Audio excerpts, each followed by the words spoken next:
Pronto gatto, come posso aiutarti?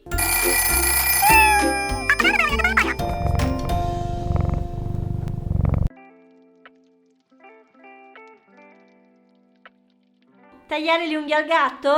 Questa è una questione spinosa, ma attenzione perché ci sono alcune cose che devi sapere.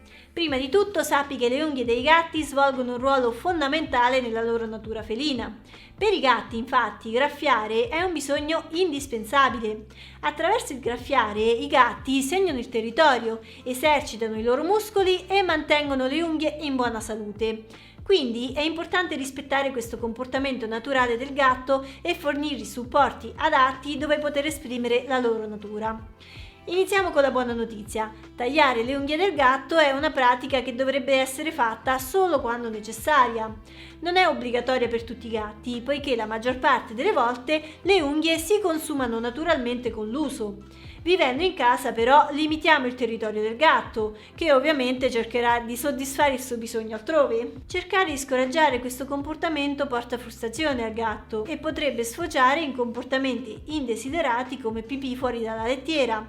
Ed è proprio per questo che bisogna sempre fornire un'alternativa a misura di gatto, piuttosto che negargli del tutto di essere se stesso.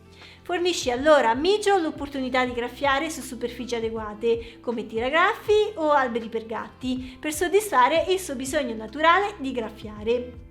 È per questo motivo che generalmente consiglio di evitare il taglio delle unghie del gatto, a meno che non sia assolutamente necessario, anche perché il taglio delle unghie non è un'operazione da prendere alla leggera. Le unghie infatti hanno una parte chiamata polpa, che è la parte più rosa vicino alla base dell'unghia. È importante tenere presente che la polpa è irrorata da vasi sanguigni e quindi se accidentalmente tagliamo l'unghia troppo corta arrivando alla polpa, questo può causare un'emorragia e provocare molto dolore al gatto. Alcuni gatti anziani potrebbero però andare incontro a un ispessimento dell'unghia. In questo caso il tuo veterinario potrebbe consigliarti il taglio dell'unghia regolare. Se senti di non essere in grado di farlo da solo, non esitare a chiedere aiuto al veterinario, che saprà gestire la situazione in modo sicuro, minimizzando il rischio di ferire il gatto.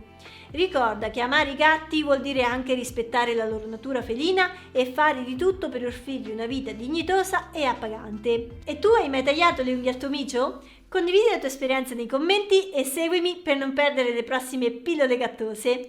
A presto!